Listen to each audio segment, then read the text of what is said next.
প্রণাম জানাচ্ছি। প্রচণ্ড রোদ্দুর, বাইরে অনেকেই দাঁড়িয়ে আছেন, যাদের কাছে হয়তো ছাতাও নেই, একটা ওড়না পর্যন্ত নেই বা একটা টুপি পর্যন্ত নেই, যে তারা রোদ্দুরের মধ্যে থেকে একটু নিস্তার পাবেন। আমি একটা কথা বলি, যারা নিচে আছেন সিকিউরিটির, এই দিকটা করে দিন মেয়েদের, এই দিকটা আমার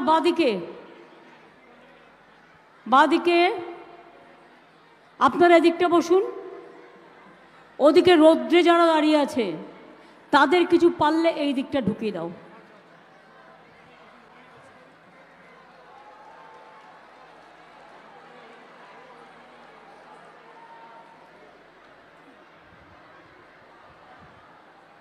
একটা বলেছি বাস সবসময় খোলা আছে, ওখান থেকে ঢুকিয়ে দাও কিছু।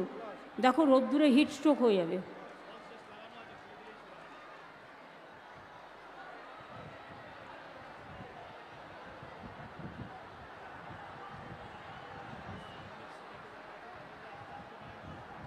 এইখানটা বসুক না, জায়গা আছে তো।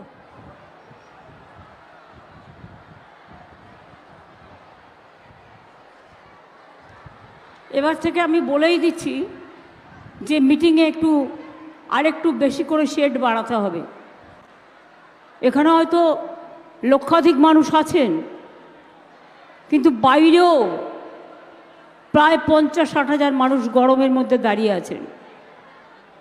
আপনাদের আমি প্রণাম জানাবো না, কৃতজ্ঞতা জানাবো না, ধন্যবাদ জানাবো না, নমস্কার জানাবো না, সালাম জানাবো না, জোহার জানাবো, কিছুই বুঝতে পারছি না। আপনারা তার অনেক উচ্চে। আমাদের এখানে আমাদের নেতৃবৃন্দ অনেকেই আছে, সবার নাম তো একটা মিটিংয়ে বলা সম্ভব নয়। উপস্থিত সকলে, আমাদের প্রার্থী অভিজিৎ আছেন, দেবাংশু আছে, দেবাংশু ভট্টাচার্য, রাজীব ব্যানার্জি আছে, আমাদের ইলেকশন অবজারভার। আমাদের এখানে প্রার্থী হচ্ছেন আমাদের ছোট্ট ছেলে, ছাত্র যৌবনের লড়াকু নেতা দেবাংশু ভট্টাচার্য। ডক্টর সৌমেন মহাপাত্র আছেন, অসিত ব্যানার্জি আছেন, চিত্ত মাইতি আছেন,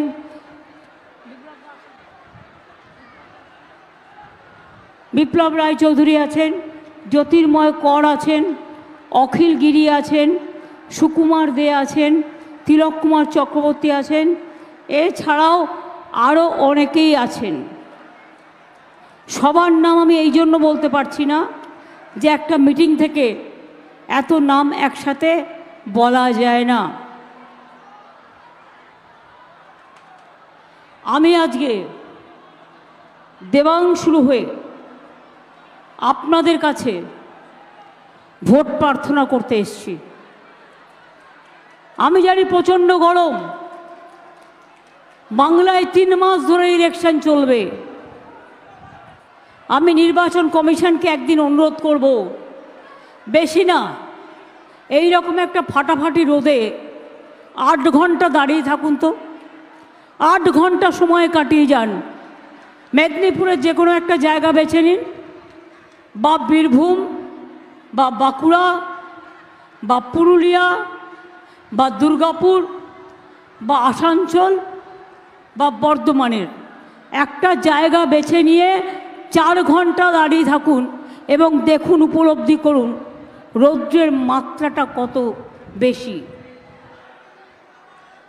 রৌদ্রে দগ্ধ হয়ে, তপ্ত হয়ে। নির্বাচনটা হচ্ছে গণতন্ত্রের উৎসব, কিন্তু বাংলা কী অপরাধ করলো যে বিজেপিকে সন্তুষ্ট করবার জন্য 7টা ফেজে ইলেকশন করতে হচ্ছে? তামিলনাড়ুর ইলেকশন হয়ে গেছে, আর আমাদের দেখুন সবে একটা হয়েছে। মানে একদিনে 10 দিন টাইম, 10 দিন পর 4টে ইলেকশন হবে।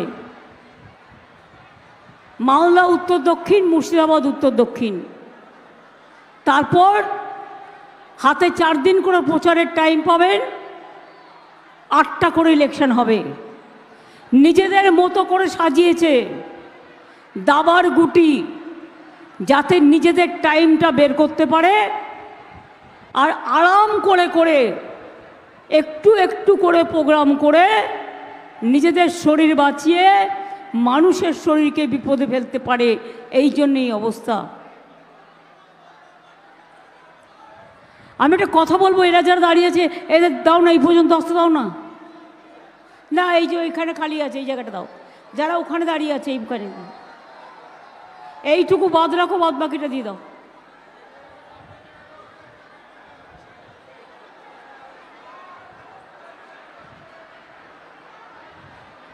আমি মনে করি আমার নিজের জীবনের দামের থেকেও মানুষের জীবনের দাম অনেক বেশি।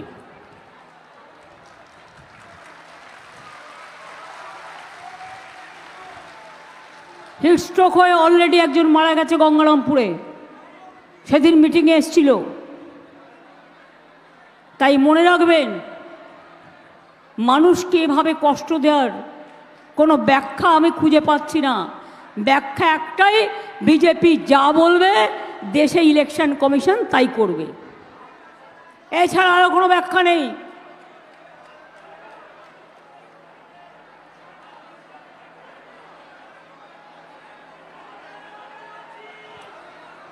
আমি বিশেষ করে মনে করি তমলুক জেলা, এই জেলা আন্দোলনের পীঠস্থান, স্বাধীনতা সংগ্রামীদের পীঠস্থান। পিছাবনি আন্দোলন থেকে শুরু করে নতুন জাতীয় সরকার তৈরি হওয়া থেকে শুরু করে ঈশ্বরচন্দ্র বিদ্যাসাগরের জেলা থেকে শুরু করে যখন অবিভক্ত জেলা ছিল, ক্ষুদিরাম, সতীশচন্দ্র সামন্ত, সুশীল ধারা, বীরেন্দ্রনাথ শাসমল থেকে শুরু করে একাধিক ব্যক্তি এই জেলায় বিভিন্ন সামাজিক কর্মসূচি, রাজনৈতিক কর্মসূচি, স্বাধীনতার কর্মসূচির জন্য জীবন পর্যন্ত দিয়েছেন। আর এই জেলায় আসলে আমার কি মনে হয় জানেন? আমার অনেক কিছু পুরনো দিনের কথা মনে পড়ে। কারণ তমলুক তো আমি আজকে নই, তমলুক মহিষাদল বা এগড়া বা নন্দীগ্রাম, পটাশপুর বা হলদিয়া, খেজুরি বা পাঁশকুড়া, মিদনাপুর, এদিকে ইস্ট আছে, ওদিকে ওয়েস্ট আছে, সব নিয়েই তমলুক জেলা পড়ে। এবং এই তমলুক জেলায় মনে রাখবেন, আমরা নন্দকুমার থেকে শুরু করে আমি সবার কথাই বলছি, মনে পড়ে সেই দিনগুলোর কথা যখন নন্দীগ্রামে গুলি চলেছিল। আমায় সিপিএমের গুন্ডারা মদ খেয়ে কোলাঘাটে আটকে দিয়েছিল এবং কোলাঘাটে আমার গাড়িতে যখন পেট্রোল বোমা মারার চক্রান্ত হলো, সেদিন গোপাল গান্ধী রাজ্যপাল ছিলেন মাননীয়। রাত্রির 2টো নাগাদ আমাকে খবর পাঠালেন আমি যেন ওই 2 ঘন্টা ওখান থেকে সরে যাই, তা নাহলে আমাকে যে কোনো মুহূর্তেও মেরে ফেলতে পারে। আমি কিন্তু সেদিন আপনাদের জেলার কোনো নেতা নেত্রীদের দেখিনি যে রাস্তায় ছিলেন না। আলবাত চ্যালেঞ্জ জানিয়ে বলছি। বাধ্য হয়ে আমরা গেলাম, কোলাঘাট আমাদের বুক করা ছিল। কোলাঘাট কারমেল পাওয়ারের যে গেস্ট হাউসটা আছে, সেখানেও যাতে আমরা ঢুকতে না পারি বড় বাস রেখে দিয়েছিল। কি সাংবাদিক বন্ধুরা, মিথ্যে কথা বলছি না? যারা সেদিন ছিলেন তারা এই সত্যতা স্বীকার করবেন। কোলাঘাটে রেখে দিয়েছিল বাস, মানে বড় বাস, পাবলিক বাস, যাতে আমরা গেট দিয়ে ঢুকতে না পারি। সেই গেট টপকে জিনিসপত্র নিয়ে আমাদের ঢুকতে হয়েছিল। পরের দিন সকালে 10টা নাগাদ আমি আনিসুরকে ডেকে পাঠাই। আনিসুর পাঁশকুড়ার ছেলে, যে এখন জেলে আছে এইখানকার গদ্দারটার জন্য। সেদিন যখন কেউ ছিল না, আনিসুরকে বললাম, আনিসুর, ওরা তো আমি যেখানেই যাচ্ছি আটকে দিচ্ছে, তারা তো এতগুলো মানুষ গুলি খেয়েছে, আমাকে তো তাহলে পৌঁছতে দেবে না, কি করে পৌঁছাই বলতো? আমি বললাম, তোর স্কুটার বা বাইক কিছু আছে? বললো, হ্যাঁ দিদি, আমার একটা বাইক আছে। আরে কাউকে কিচ্ছু বলবি না, তুই বাইকটা চালাবি আর তোর পেছনে আমি বসবো, আর সিপিএম মেন রাস্তা হলেই আটকাবে, আমরা গ্রামের ভেতর ভেতর দিয়ে তমলুক পর্যন্ত আসবো। আগে তমলুক হাসপাতালে অনেকে ভর্তি ছিল, সেই জন্য যখন তমলুকে এসে পৌঁছেছি তখন সিপিএমের কাছে খবর গেছে, আরে এরা তো ঢুকে গেছে। তখন সেখানে বসে পড়েছে। যেই বসে পড়েছে, আমরা হাঁটতে হাঁটতে হসপিটালে গেছি। নিয়ে রাত্রে কোথায় থাকবো? তখন তো আর তমলুক এত ডেভেলপ ছিল না, মহিষাদল এত ডেভেলপ ছিল না, সেদিন তো কিছুই ছিল না। আমি চিত্ত মাইতিকে ধরলাম। চিত্ত মাইতি আর চিত্ত মাইতির বউ শিখা মাইতি আমার দীর্ঘদিনের পরিচিত। আমি চিত্তদাকে বললাম, চিত্তদা, একটা থাকার ব্যবস্থা করা যাবে একটা রাতের জন্য? চিত্তদা একটা গলির মধ্যে একটা ছোট্ট জায়গা দেখে আমাকে বলল, আজকের রাতটা আপনারা এখানে থেকে যান। কিন্তু থাকবো যে, আসার সময় তো দাঁত মাচনটাও নিয়ে আসতে পারিনি, ব্রাশটাও নিয়ে আসতে পারিনি। শিখা মাইতিকে ডেকে পাঠালাম রাত্রির বেলায়। বললাম, শোনো না শিখাদি, প্রবলেম হচ্ছে, আমি যে শাড়ি পরি সে শাড়ি তো আর পাওয়া যায় না সব জায়গায়। তোমাকে আমি শাড়ি চাইলে তুমি একদিনের জন্য নিশ্চয়ই আমাকে একটা পরার শাড়ি দিতে পারো, কিন্তু আমি যেগুলো পরি সেগুলো তো তোমরা পরো না। তুমি বরঞ্চ আমাকে মেয়েদের আর যার যা লাগে পরিধান করতে গেলে আমাকে দুটো দাও, আর বাদ বাকি শাড়ি আমি নিজেই কেচে নেবো, রাত্রে আমি শুকিয়ে নেবো, পরের দিন আমি নন্দীগ্রাম যাব। এভাবেও দিন গেছে। তারপরে যখন গেলাম, কারো পাত্তা ছিল না, কেউ বেরোয়নি, না পিতা না পুত্র, কেউ না। আমি যখন গেলাম নন্দীগ্রাম হাসপাতালে, সুপিয়ান হয়তো এখানে উপস্থিত নেই, কোথায় আছে? আমি কথাগুলো মিথ্যে বলছি না সত্যি বলছি।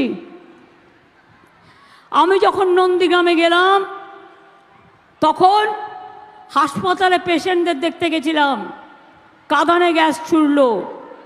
আর তার ঠিক 15 দিন আগে আমার গল ব্লাডার অপারেশন হয়েছিল, কারণ আমি সিঙ্গুরের কৃষিজমি আন্দোলন নিয়ে, নন্দীগ্রামের আন্দোলন নিয়ে আমি 26 দিন অনশন করেছিলাম। তাই তখন আমার দুটো জিনিস শরীর থেকে বাদ দিতে হয়েছিল। জাস্ট অপারেশন হয়েছে, তার মধ্যে আমি বেরিয়েছি, তার মধ্যে ওরা আমাকে ওখানে চালালো, টিয়ার গ্যাস চালালো। সেই অবস্থায় এরা আমাকে একটা অ্যাম্বুলেন্সে করে কলকাতায় নিয়ে এলো।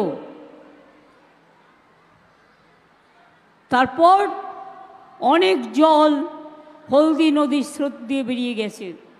আজ পর্যন্ত কোনো বিচার পেয়েছে মানুষ? কল্যাণ ব্যানার্জি সেদিনকে সিবিআই করেছিলেন কোর্টে, কিন্তু আজ পর্যন্ত মানুষ কোনো বিচার পায়নি। 10 জন যারা হারিয়ে গেছিল আজও কিন্তু তারা ফিরে আসেনি। এরপরে হচ্ছে সেই ভয়ঙ্কর রাতের কাহিনী। কালী পুজোর দিন অপারেশন নন্দীগ্রাম, রাতের বেলায় আমার বাড়িতে মা কালী পুজো হয়, আমি ওই দিনটা বাড়িতে থাকি, কিন্তু আমি তৃণমূল ভবনে ছিলাম সেদিন। কারণ ফোন করছে বারবার, সুপিয়ান ফোন করছে, কখনো তাহের ফোন করছে, কখনো আরও যারা আছেন ফোন করছেন, করে দেখুন দিদি কিভাবে গুলি চালাচ্ছে, গুলির আওয়াজ শুনুন, বোমার আওয়াজ শুনুন। সারা রাত বোমার আওয়াজ আর গুলির আওয়াজ শুনেছিলাম। সেদিনও কিন্তু ওদের পাশে কেউ ছিল না। তারপরে পরের দিন আমরা চলে গেলাম এবং ওখানে গিয়ে তমলুকে গিয়ে যখন উঠলাম শুনলাম ওরা কাউকে ঢুকতে দিচ্ছেন না। চণ্ডীগ্রাম থেকে প্রেস পর্যন্ত ঢুকতে পারিনি, সবাইকে আটকে দেওয়া হয়েছে। চণ্ডীগ্রাম বলছি, সরি, চণ্ডীপুর, সোহমের কনস্টিটিউয়েন্সি, ঢুকতে দেওয়া হয়নি। ঘন্টার পর ঘন্টা আমরা অপেক্ষা করেছি। তমলুক থেকে চণ্ডীপুরের ওই জায়গাটা, কাবুল ছিল আমার সাথে, আগে এমএলএ ছিল কিন্তু এখনও তৃণমূলের নেতা। পরের দিন প্রায় এক পা করে যাওয়া, আর তখন অনেকেই আমায় ফোন করছে, তোমাকে তো মেরে ফেলবে, তোমাকে তো মেরে ফেলবে, ওখান থেকে সরে যাও। আমি বললাম আমি যখন এসেছি আমি সরব না, আমি যাবই, যা হবার হবে। 10 দিন কিন্তু পিতাও বেরোয়নি, পুত্রও বেরোয়নি। আর হ্যাঁ, আমি আমার বইতে লিখেছিলাম ওদের নাম, তার কারণ আমি কি করে আমাদের লোকেদের নাম অস্বীকার করব বলুন? তখন আমাদের সাথে ছিল, তাই সম্মান দেওয়ার জন্য লিখেছিলাম। কিন্তু আজকে তো দাঁড়িয়ে লিখতে হলে ওটাকে পাল্টে দেবো, আমি সংশোধন করে দেবো। তার কারণ আমি নন্দীগ্রাম থেকে যারা এসছেন একজন নয়, প্রত্যেককে জিজ্ঞেস করব, ছিল সেদিন ওরা রাস্তায়? নন্দীগ্রামে ছিল রাস্তায়? মানুষের বাড়ি বাড়ি যখন আমরা গেলাম ওরা রাস্তায় ছিল। একটা মিটিং হয়েছিল 10-12 দিন পর, বাবু রেগে মঞ্চ থেকে পালিয়ে গেল। এসব আমি অনেক জানি। এদের মনটা হচ্ছে কুচুটে ভরা। একটা ব্যক্তিগত কথা বলি আপনাদের, যারা এত বড় বড় হম্বি তম্বি করে। একবার দীঘায় গেছি রিভিউ মিটিং করতে, এটা 3-4 বছর আগেকার কথা, যখন আমাদের সাথে ওনারা ছিলেন। তো যেতে যেতে আমি একটু মুচকি হেসেই বললাম, ওরে, যদি কোনোদিন আমরা সরকারে না থাকি আমাদের এখানে দীঘায় ঢুকতে দেবে তো? আমি ভাবছি এখানে একটা ছোট্ট ঘর বানাবো। সেই শুনে হম্বি তম্বি করে রেগে পালিয়ে গেল গাড়ি থেকে নেমে।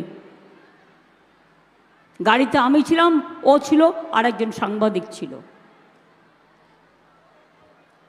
বাবা শপথ দিতে গেছে মন্ত্রী, বড় বড় কথা বলে বেড়ায়। যখন আমাদের তৃণমূল কংগ্রেসের 6 জন রাজ্যমন্ত্রী হলো এবং আমি সেন্ট্রাল মিনিস্টার ছিলাম, রেল মিনিস্টার ছিলাম, বাবা শপথ দিতে গেছে, বাবা, নিজের বাবা। দেখলাম, এখন অবশ্য উনি বলবেন না, স্বীকার করবেন না, দেখলাম ওনার ছেলে নেই শপথে। খোঁজ খবর নিলাম, শুনলাম বাবা কেন মন্ত্রী হবে, উনি কেন হবেন না, তাই ওনার গোস্বা হয়েছে, তাই উনি বাবার শপথে যাননি। এদের কাছ থেকে শিক্ষা নিতে হবে, এদের কাছ থেকে শিক্ষা নিতে হবে, এদের কাছ থেকে জ্ঞান শুনতে হবে। শুনুন, আমি যখন কংগ্রেস করতাম ছোটবেলায়, ও 3বার না 2বার দাঁড়িয়েছিল। সব ইলেকশনে আমি এসেছিলাম, কিন্তু ও গোহারা হেরেছিল। তৃণমূল কংগ্রেস যখন তৈরি হয়েছিল তখনও কিন্তু ওরা তৃণমূল কংগ্রেসে আসেনি, মাটি মাপছিল। তখন কিন্তু সিপিএমের বিরুদ্ধে দাঁড়িয়েছিল অখিলগিরি, এবং ভোটে ও 2য় পজিশনে ছিল।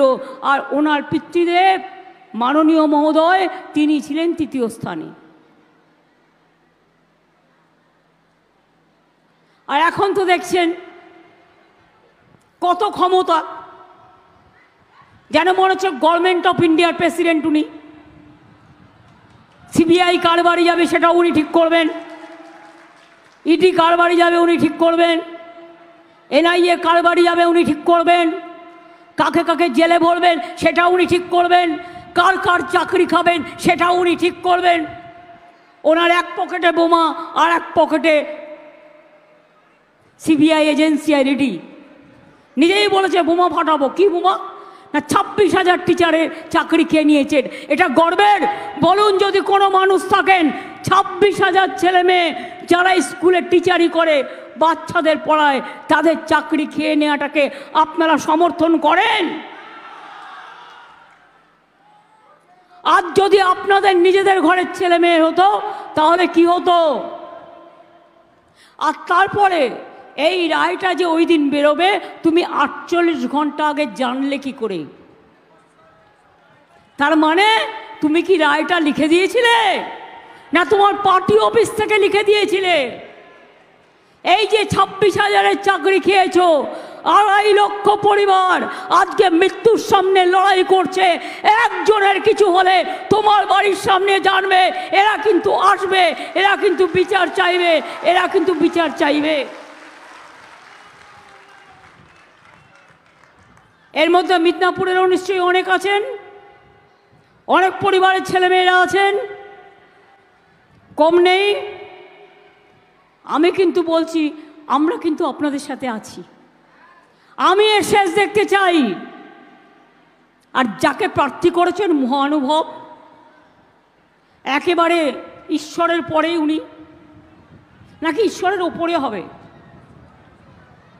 কোথায় কোথায় স্টুডেন্টদের চাকরি খেতেন, চাকরি যারা কর্মপ্রার্থী চাকরি খেতেন। আবার 4 সপ্তাহে 12% শুধু টাকা ফেরত দাও। আপনি সারা জীবন কাজ করে সারা জীবনে যে টাকা খেয়েছেন, আপনি শ্রম দিয়েছেন, আপনি শ্রমের পরিবর্তে টাকা কখনো ফেরত পাওয়া যায়? যায়? একই ফেত আমি চাই, দিতে হবে। আর যিনি এখানে এই ছাত্রছাত্রীদের চাকরি খাওয়ার জন্য প্রথম হাত নেড়েছিলেন, প্রথম সই করেছিলেন, এই মানুষটা আজকে আপনাদের এখানে দেবাংশুর বিরুদ্ধে লড়াই করছে। আগামী দিন ওনার কাছ থেকে বিচার পাবেন? কোনো বিচার পাবেন? বিচারকের উনি হচ্ছেন, কি বলবো, ভাষা আসছে না,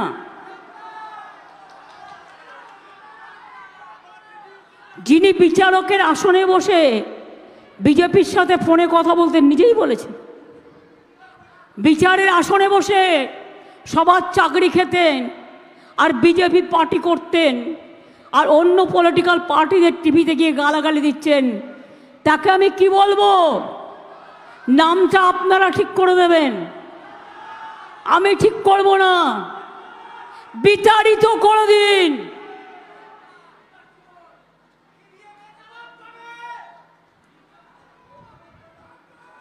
লোডশেডিং করে, ইভিএম চুরি করে নন্দীগ্রামে আজও মামলা ঝুলছে কোর্টে। 2.5 বছর হয়ে গেল, কোনো বিচার হয়নি। তার কারণ লুকিয়ে লুকিয়ে ভোটের মেশিন কারচুপি করেছিল। ইলেকশন ডিক্লেয়ার হওয়ার পরেও এ কাজ যারা করেছে তাদের মনে রাখবেন, ঈশ্বরও ক্ষমা করবে না, আল্লাহও ক্ষমা করবে না।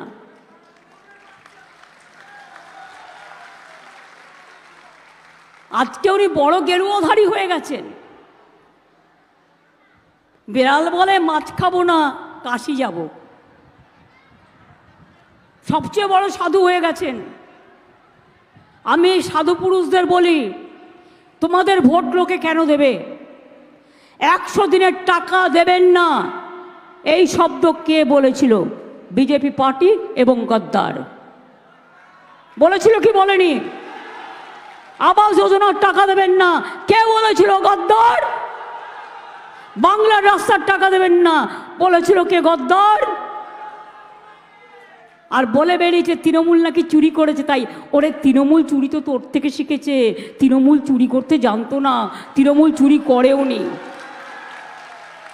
তোদের মতো কিছু অপদার্থ থেকে, তোদের মতো কিছু অপদার্থের জন্য আজকে তুই পালিয়ে গেছিস আসল কাজটা করে বিজেপিতে, যাতে সিবিআই না ধরে, যাতে ইডি না ধরে, যাতে ইনকাম ট্যাক্স না ধরে, যাতে এনআইএতে না ধরে। আর 10টা দিয়ে গেছিস তৃণমূলের ওপরে। কিন্তু তৃণমূল মাথা নত করে না, এটা মাথায় রাখবেন। তৃণমূল মাথা নত করে না, করবে না। 350 টিম নিয়ে এসেছিল এখানে, প্রতিদিন চকলেট বোম ফাটলেও এনআইএ, কালী ফটকা কাটলেও এনআইএ,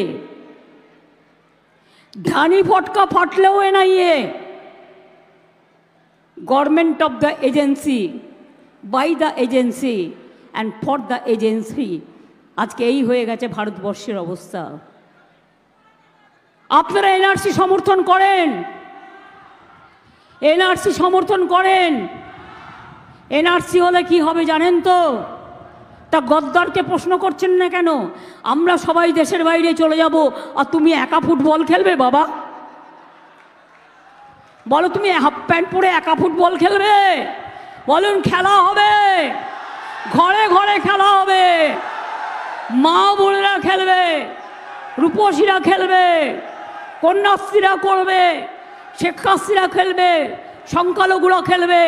আর এখন মুসলিম এলাকায় গিয়ে টাকা পয়সা কিছু দিয়ে বলছে, শোনো তৃণমূলের ভোটটা কাটো। বিজেপির এখন পাখির চোখ দুটো, এক চোখ হচ্ছে সিপিএম আর এক চোখ হচ্ছে কংগ্রেস। বাংলায় কোনো জোট নেই, মনে রাখবেন।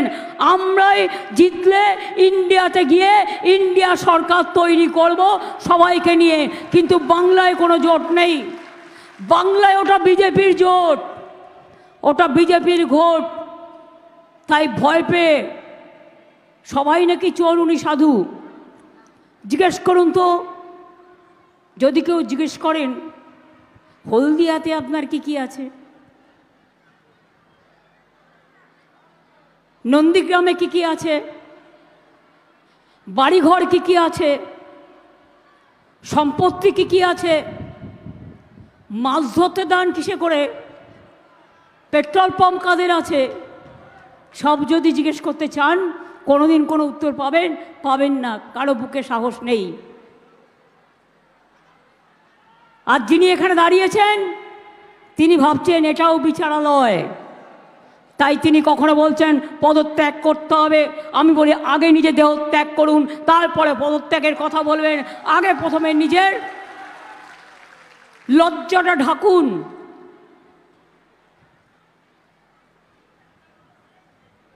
নিজের লজ্জাটা ঢাকুন। আপনি বিচারালয়ের কলঙ্ক, আপনি বিচারালয়কে কালিমালিপ্ত করেছেন।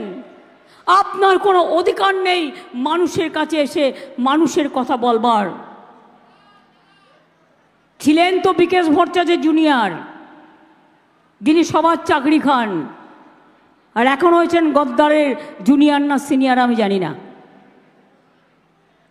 সেই জন্যেই মমতা ব্যানার্জিকে গালাগালি দেওয়ার আগে বলবো, মমতা ব্যানার্জি তো অনেক দূরের কথা, আগে দেবাংশুর সাথে লড়ুন, আগে দেবাংশুর সাথে লড়ুন, তারপরে কারোর সাথে লড়বেন। অন্য প্রার্থী এখানে আমরা দিইনি। কেন দিইনি? জেনে শুনেই দিইনি। ছাত্রছাত্রীদের সবচেয়ে বেশি চাকরি খেয়েছেন উনি মিথ্যে কথা বলে। তোমার যদি বলার থাকতো এটা ভুল হয়েছে সংশোধন করে নাও, আমার কোনো আপত্তি নেই। তুমি এক কথায় সবার চাকরি খেয়েছো, ছেড়ে দাও তোমায়। দেবাংশুকে আমি বলবো, যাদের চাকরি গেছে সেই পরিবারগুলোকে নিয়ে আসবে এবং তাদের দুঃখের কথা মানুষের কাছে বলবেন।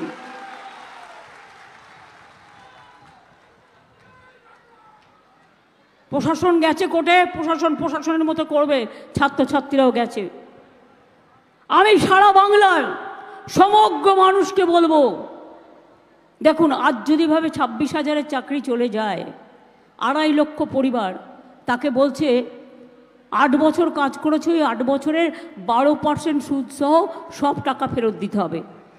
একটা লোক শ্রমদান করেছেন, শ্রমদানের বিনিময়ে সে টাকা ফেরত দিতে পারে? একটা লোক কাজ করেছে তো, স্কুলগুলো চলবে কি করে? ছাত্রছাত্রীরা থাকবে কোথায়? পড়াশুনো করবে না গদ্দার তৈরি হবে? মানুষের মতো মানুষ তৈরি হবে না গদ্দার তৈরি হবে? এবার আপনাদের বলি, এখানে মহাত্মা গান্ধীজির নামে বিশ্ববিদ্যালয় আমরা করে দিয়েছি, তমলুক মেডিকেল কলেজ করে দিয়েছি, মাতঙ্গিনী হাজরা মহাবিদ্যালয় তৈরি হয়েছে। এরকম অনেকগুলো কাজ আমাদের এখানে করা আছে। আমি সবটা না বললেও একটা দুটো তো নিশ্চয়ই বলবো, যদিও এটা বলার কথা আমার নয়, কারণ এটা আমাদের ইলেকশন নয়, এটা দিল্লির ইলেকশন। তা সত্ত্বেও বলি আপনাদের,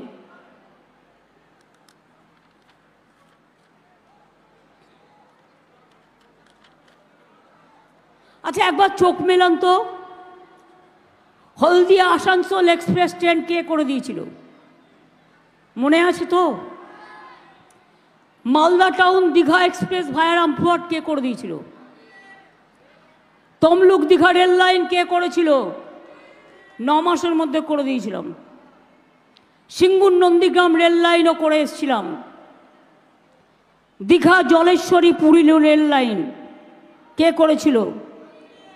Digha Baliachak rail line, Panskura Haldia double line, Tamluk Basuria Sutahata double line, হলদিয়াতে DM U coach factory, Jalswapna প্রকল্পে 5 লক্ষ বাড়িতে জল যাবে।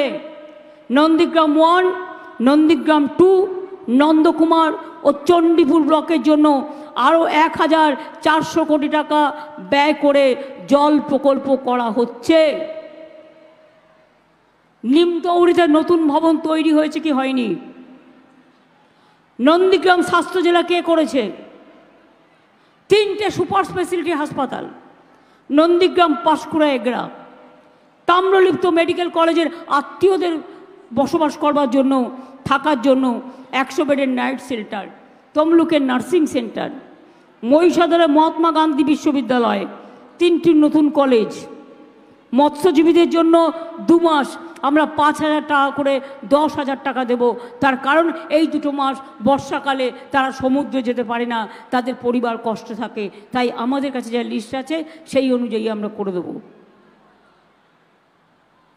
নয়াচরে আমরা মৎস্য হাব তৈরি করছি এবং মাছ শুকনো চাতাল, মাছের বাজার, মাছ সংরক্ষণের জন্য কোল্ড স্টোরেজ, অন্যান্য পরিকাঠামো, মৎস্য চাষীদের বার্ধক্য ভাতা, এগুলো আমরা করছি। হলদিয়াতে তাজপুর পোর্ট, গভীর সমুদ্র তৈরি করছি আমরা। 25,000 ছেলেমেয়ের ওখানে আবার চাকরি হবে। ল্যান্ডপোর্ট তৈরি হচ্ছে ওখানে, কেবল ল্যান্ডপোর্ট। হলদিয়াতে 3টে ইন্ডাস্ট্রিয়াল পার্ক হয়েছে, আরও 5টি হচ্ছে। নন্দীগ্রাম 1-এর বৈচিবাড়ি, খেজুরি 2-এর নিজ কসবা 2টি, রামনগর 2-এর ঘোল এবং চণ্ডীপুরের খাগদা। হলদিয়াতে আইটি পার্ক, দীঘাতে কেবল ল্যান্ডিং সেন্টার, আর তাজপুরে হচ্ছে গভীর সমুদ্র বন্দর। এছাড়াও আরও অনেক কাজ হয়েছে। কাজু বাদাম ক্লাস্টার থেকে শুরু করে কাঁথিতে পটাশপুর 2-এ কাঁসা পেতলের ক্লাস্টার, তমলুকে বাঁশের বডি নির্মাণের ক্লাস্টার, পটাশপুর এ শঙ্খখোলার ক্লাস্টার, চণ্ডীপুরে পটচিত্রের ক্লাস্টার, ঘাটার মাস্টার প্ল্যান, এটাও আমরা আগামী দিন তৈরি করব। আপনারা মনে রাখবেন, আমরা কপালেশ্বরী কেলেঘাই, এটাও আমরা করে দিয়েছি অলরেডি। এছাড়াও শহীদ মাতঙ্গিনী হাজরার বাড়িতে মেমোরিয়াল গ্যালারি, পিছাবনিতে স্মৃতিসৌধ জাদুঘর আমরা করে দিয়েছি। তাছাড়া একটা বড় কাজ করছি। কোনোদিন ভেবেছিল এরা এদের দেবতা তো এরা নয়, ওদের দেবতা একটাই, বাইরে থেকে ধার করে নিয়ে আসা, যা বলবে তাই। পুরীতে গেছেন? পুরীতে সবাই পুরীতে গেছেন, আপনারা গেছেন তো? পুরীর জগন্নাথ মন্দির দেখেছেন? দীঘা আগে কি ছিল, আজকে কি হয়েছে? দীঘা সৈকত কে তৈরি করে দিয়েছে? আমরা তৈরি করে দিয়েছি। ওর ওপর 3টে ব্রিজ কে তৈরি করে দিয়েছে? আমরা তৈরি করে দিয়েছি। মন্দারমণি কে তৈরি করে দিয়েছে? আমরা তৈরি করে দিয়েছি। তাজপুর গভীর সমুদ্র কে তৈরি করে দিয়েছে? ইন্টারন্যাশনাল কনভেনশন সেন্টার কে তৈরি করে দিয়েছে? প্লাস জগন্নাথ ধাম তৈরি করছি। পুরীর উচ্চতার সমান উচ্চতা। দেবতাটা শুধু হবে মার্বেলের, হয়ে গেছে, এসে গেছে। ভোগঘর থেকে শুরু করে এটা পুরীর থেকে আরও বেশি জায়গা নিয়ে করা হচ্ছে। সমুদ্রে যখন মানুষ আসে একটু দেবদেবতার মন্দিরে যায়, পুরীতে লোক যেমন সমুদ্রে যায়, জগন্নাথ ধামকেও দেখতে যায়, সেরকম যারা দীঘায় আসবে এবং সারা পৃথিবী থেকে আমি চাই দীঘা সমুদ্রে দেখে যাক জগন্নাথ ধাম বাংলার, দেখবেন আর ভাববেন মনে মনে ঈশ্বরকে অনেক ধন্যবাদ। ও নীলাচল নিবাসায় নিত্যায় পরমন্তনে বলভদ্র সুভদ্রাভাং জগন্নাথায় তে নমো। অর্থাৎ জগন্নাথ ধাম নতুন করে তৈরি হচ্ছে। আর কি চাই? আর বিজেপিকে ভোট দেবেন কেন? কেন ভোট চাইছে? ভোট তো দিয়েছিলেন এখানে, অবশ্য আপনারা তৃণমূলের দুটোকে দিয়েছিলেন, বাবা ছেলেকে, কিন্তু তারা গত 3 বছর ধরে আমাদের সাথে নেই। যত করেছে তত সিবিআই ধরবে বলে পালিয়েছে। আমি আবার আপনাদের কাছে বলি, শুনে রাখুন, দিল্লিতে ভোট দেবেন, আমাকে আপনারা জিজ্ঞেস করতে পারেন বিধানসভা ইলেকশনের সময় যে আপনি রাজ্যের জন্য কি করেছেন, যা বলেছেন সেটা করেছেন কিনা। আমরা ইলেকশনের আগে কি বলেছিলাম? 21-এ লক্ষ্মীর ভাণ্ডার করব, করেছি। কি বলেছিলাম? বিনা পয়সায় রেশন দেবো, দিয়েছি। 10,000 টাকা কৃষক ভাতা দেবো, দিয়েছি। স্মার্টফোন দেবো, এই 10 লাখ টাকার স্মার্ট ক্রেডিট কার্ড করব, করেছি। এছাড়াও অনেক কাজ আছে, বাট মেন এই 4টি বলেছিলাম। আমি যদি বিজেপির 4টে কথা বলি, নরেন্দ্রবাবু আপনাকে ভোট দেব কেন বলুন তো? কেন মানুষ ভোট দেবেন? আপনি বলেছিলেন 15 লাখ টাকা করে সবার অ্যাকাউন্টে জমা দেবেন, দিয়েছেন? পেয়েছেন? 1 লক্ষ টাকা পেয়েছেন? 2 লক্ষ টাকা পেয়েছেন? 3 লক্ষ টাকা পেয়েছেন? 4 লক্ষ টাকা পেয়েছেন? 5 লক্ষ টাকা পেয়েছেন? 6 লক্ষ টাকা পেয়েছেন? 7 লক্ষ টাকা পেয়েছেন? 8 লক্ষ টাকা পেয়েছেন? 9 লক্ষ টাকা পেয়েছেন? 10 লক্ষ টাকা পেয়েছেন? আচ্ছা 5 লক্ষ নয়, ছেড়েই দিলাম, 50,000 টাকা কেউ পেয়েছেন? যদি না পেয়ে থাকেন জোরে বলুন পাইনি। যদি 15 লক্ষ টাকা দেবে বলে দেয়নি, তাহলে ভোট দেবেন কেন? ভোট বক্সে ভোটটা জোড়া ফুলকে দিন, আর মোদির মুখ বন্ধ করে দিন, গদ্দারদের মুখ বন্ধ করে দিন। বলেছিল 2 কোটি বেকারের চাকরি দেবো, আগের ইলেকশনে দিয়েছে? 2 কোটি বেকারের চাকরি দিয়েছে? বরঞ্চ চাকরি খেয়ে নিয়েছে, জিনিসের দাম বাড়িয়েছে। এটা আমাদের হাতে নয়, এটা সেন্ট্রালের হাতে। মেডিসিনের দাম বাড়িয়েছে, মেয়েদের উপর অসম্মান করেছে, দলিতদের উপর অত্যাচার করেছে, কৃষকদের আন্দোলন করতে দেয়নি, রাজনৈতিক নেতাদের জেলে পুরে দিয়েছেন, আর সবাইকে ইডি সিবিআই করে দেখাচ্ছেন। আর বড় বড় চোর ডাকাতগুলো আপনার পার্টিতে গেলেই ভাজপা ওয়াশিং মেশিন, ভাজপা হয়ে গেল কালো, কালো হয়ে গেল আর বেরোলো সাদা হয়ে। আপনার পার্টি করলে চোর ডাকাত মাফিয়া লুটেরা সব মাপ, আর অন্যদের জন্য বন্ধ ঝাপ। কি উত্তর কাকে দিতে হবে? উত্তর দিয়েছেন? আপনি সন্দেশখালি নিয়ে কথা বলেন, আমার মা বোনেরা ওখানে ভালো আছেন। যদি কারো কোনো প্রবলেম হতো আমাকে জানাতো, আমাকে জানায়নি। কিন্তু যখন আমি সংবাদপত্র মারফত জানতে পেরেছি, আমরা সরকারি অফিসারদের দিয়ে ওদের যা প্রবলেম ছিল সেগুলো করে দিয়েছি। কিন্তু আপনি বলুন, গুজরাটের দাঙ্গায় কত লোককে খুন করেছিলেন আপনারা? আজও হাতে রক্তের দাগ আছে। বিলকিস বানুর খুনিদের ছেড়ে দিয়েছেন কারা? হাতরাসে বোনের ওপর অত্যাচার করেছেন কারা? জীবন্ত মহিলাকে জ্বালিয়ে মেরেছেন কারা? এনআরসি নিয়ে কত সংখ্যালঘু মানুষের উপর অত্যাচার করেছেন, এমনকি 19 লাখ হিন্দু বাঙালিকেও বাদ দিয়েছিলেন আসাম থেকে। মনে নেই? মনে পড়ে? আজকে আবার বলছে এ क्या है, आप क्यों मछली खाएंगे? मछली मत खाओ, ডিম मत खाओ, মাংস मत खाओ। মধ্যপ্রদেশে মাংসের দোকান বন্ধ, রাজস্থানে মাছের দোকান বন্ধ, উত্তরপ্রদেশেও মাছ মাংস ডিমের দোকান বন্ধ। তাহলে আপনারা কি বার্লি খেয়ে থাকবেন? কি খাবেন? বার্লি? বার্লি খাবেন আর মোদিকে ভোট দেবেন, বার্লি খাবেন আর গদ্দারকে ভোট দেবেন। কে কি খাবে না খাবে এটা তার নিজস্ব অধিকার। আমরা কাউকে বলতে পারি না তুমি এটা খাবে না, তুমি এই ধর্ম পালন করবে না, তুমি এই কাপড় জামা পরবে না, বলতে পারি? বলার অধিকার আপনারা আমাকে দেননি। আমরা ছোটবেলা থেকে সব শিখিনি।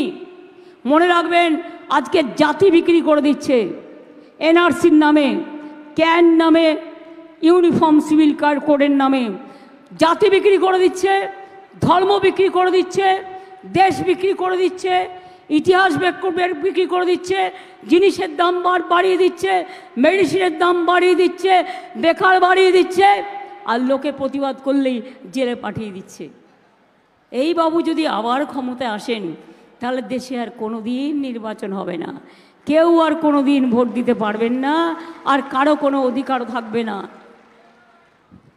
সংখ্যালঘু ভাই বোনেরা ভয় পাচ্ছেন কেন? আমি তো আছি। তপশিলি ভাই বোনেরা ভয় পাচ্ছেন কেন? আমি তো আছি। আদিবাসী ভাই বোনেরা ভয় পাচ্ছেন কেন? আমি তো আছি। ভূমিজ সম্প্রদায় যত কমিউনিটি আছেন ভয় পাচ্ছেন কেন? আমি তো আছি। হিন্দু বাঙালিরা তাদের মধ্যেও অনেক ধর্মীয় রীতিনীতি থাকে, ব্রাহ্মণদের একটা, কায়স্থদের একটা, বৈশ্যদের একটা, শুদ্ধদের একটা, সব ঠিক করে দেবে। একটা নীতি মেনেই চলতে হবে। নীতিটা কি? যা বলবে বিজেপি সেটাই আপনার ধর্ম। মা দুর্গা না, চলবে না।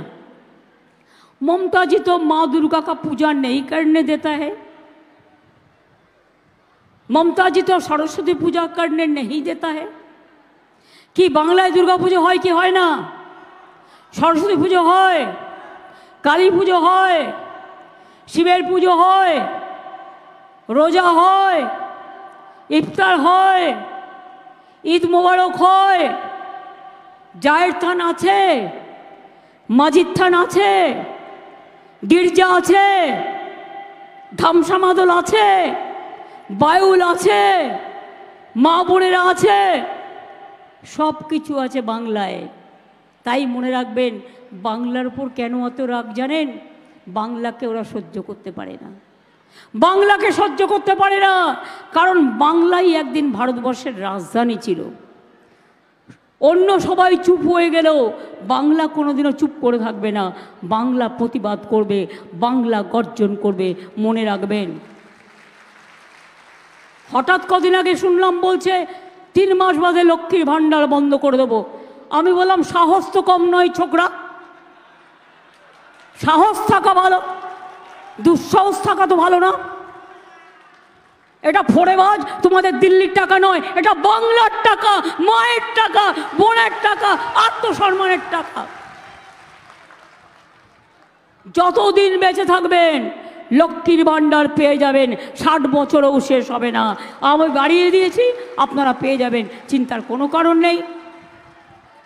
কৃষকরাও কৃষক ভাতা পান। একটা অ্যাক্সিডেন্ট লোক মারা গেলে পর্যন্ত আমি সঙ্গে সঙ্গে তাকে নিয়ে আসি। এই কদিন আগে একটা মিদনাপুরের বাস অ্যাক্সিডেন্ট করলো পুরীতে, আমি সঙ্গে সঙ্গে সুজিতকে পাঠালাম, পাঠিয়ে তাদের নিয়ে আসলাম। রেল অ্যাক্সিডেন্ট হলো, আমি সঙ্গে সঙ্গে ছুটে গেলাম, প্রত্যেকটা পরিবারকে চাকরি দিয়েছি, তাদের সাহায্য করেছি, সব সময় করে দিই। কিন্তু আমি তো এটুকু আশা করি যে আপনারা আমাকে এটুকু কাজ করার সুযোগ দেবেন। অনেক জ্বালাচ্ছে আমাদের। যেদিন থেকে ক্ষমতা এসছে, আগে সিপিএম জ্বালিয়েছে, আর এখন ওদের দোসর বিজেপি জ্বালাচ্ছে, রাত দিন জ্বালাচ্ছে, সব টাকা বন্ধ করে দিচ্ছে। 100 দিনের কাজে গরিবদের টাকা দেয়নি, কোনো দুর্নীতি হয়নি। আমি চ্যালেঞ্জ করে বলছি, এই গদ্দার, তোর যদি ক্ষমতা থাকে তুই বল 4টে শ্বেতপত্র প্রকাশ করতে। একটা হচ্ছে উত্তরপ্রদেশের, একটা মহারাষ্ট্রের, একটা বিহারের, একটা বাংলার, এবং সাথে এজি রিপোর্টও রাখতে হবে। প্রমাণ করো। প্রমাণ না করে বলে দিচ্ছ চোর। গরিব লোকগুলো 100 দিনের কাজ করেছে, 3 বছর টাকা দাওনি। আমাদের লোকেরা দিল্লিতে গেছে আন্দোলন করতে, চুনোপুটি মন্ত্রী খায় না, মাথায় দেয়, তিনি 5 মিনিট টাইমও দেয়নি, টাইম দিয়ে অ্যাপয়েন্টমেন্ট ক্যান্সেল করে দিয়েছে। কিন্তু আমরা দিয়েছি, আমরা বলেছিলাম চিন্তা করবেন না, এই গরিব লোকগুলোকে 59 লক্ষ লোকের টাকা কেন্দ্রের দেওয়ার কথা, কেন্দ্র দেয়নি, কিন্তু আমরা দিয়েছি, মনে রাখবেন। এবং আগামী দিন কর্মশ্রী প্রকল্প করছি। এটা ছিল 100 দিনের কাজ, হতো 30 দিনের, কিন্তু আমরা বাংলা থেকে প্রোগ্রাম করেছি, সেটার নাম কর্মশ্রী। 50 দিনের কাজের গ্যারেন্টি, এবং 50 দিন কেউ করলে 10 দিন আরও বেশি করতে পারে। এর জন্য দিল্লিতে টাকা চাইতে হবে না, আমরাই দেবো টাকা, রাজ্য দেবে টাকা। বাংলার বাড়ি 43 লক্ষ বাড়ি আমরা ক্ষমতায় আসার পর করে দিয়েছি। আরও 11 লক্ষ বাড়ির লিস্ট পড়ে আছে। সেই বাড়িগুলো কেন্দ্রীয় সরকার ফোন করে করে, ও বিজেপি কল সেন্টার থেকে এখন বলছে কাউকে কাউকে, आप फिर नाम लिखाइए, आपको दे देंगे। बस तुमको देने का जरूरत नहीं है, इसी के लिए नहीं है, चुनाव का टाइम में झूठा मत बोलो। এই 11 লক্ষ লোকের বাড়ির টাকা আমরা ডিসেম্বরে ফার্স্ট কিস্তি দেবো, এবং আমরা আরও 3-4 মাসের মধ্যে সেকেন্ড কিস্তিও দিয়ে দেবো, যাতে তারা 1,20,000 টাকা করে পায়। তাহলে কি মা বোনেরা, লক্ষ্মীর ভাণ্ডার চলবে কি? কন্যাশ্রী চলবে, শিক্ষাশ্রী চলবে, যজ্ঞশ্রী চলবে, ঐক্যশ্রী চলবে, মেধাশ্রী চলবে, লোকপ্রসার চলবে, কৃষক ভাতা চলবে, সমুদ্র সাথী চলবে, উন্নয়নের ধারা অব্যাহত থাকবে। তাই যদি থাকে, তাহলে আগামী দিন মনে রাখবেন, আপনাদের ভোট প্রার্থী অন্য কেউ নয়, দেবাংশু।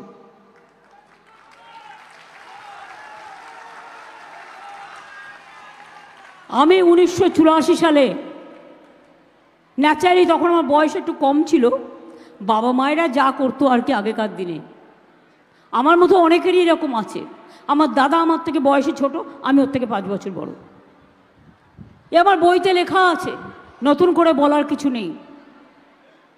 তো আমি ইলেকশনে জিতে গিয়েছিলাম যাদবপুর থেকে কন্টেস্ট করে।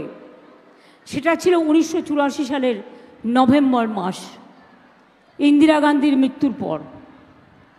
আর আজকে এই নভেম্বরে ওটা কিন্তু 40 বছর পূরণ হবে, কারণ আমি রাজনীতি করি 10-11 বছর বয়স থেকে। তাই দেবাংশুকেও পাঠিয়েছে এখানে বোয়াল মাছে খবল মারতে,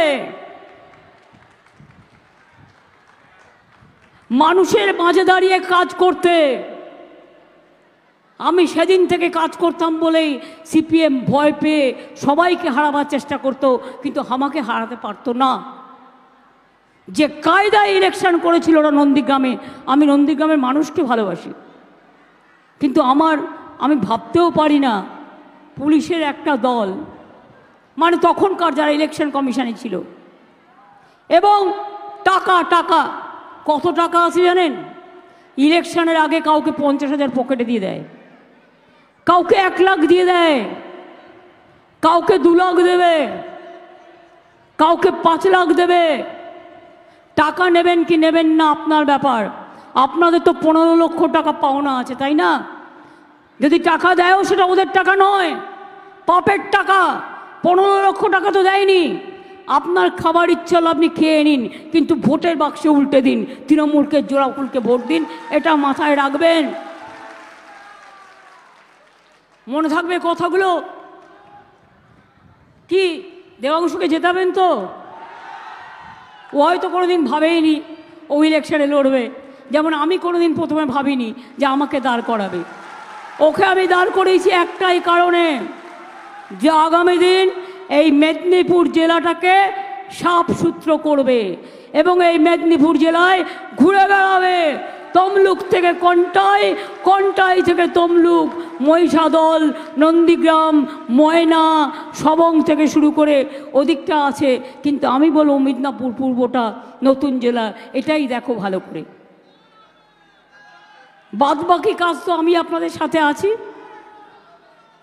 আমি কথা দিলে কথা রাখি। কি ভোটটা দেবেন তো? জোড়া ফুলে ভোটটা দেবেন তো? আবার পুলিশ এসে ভয় দেখালো, ভয় পাবেন না তো?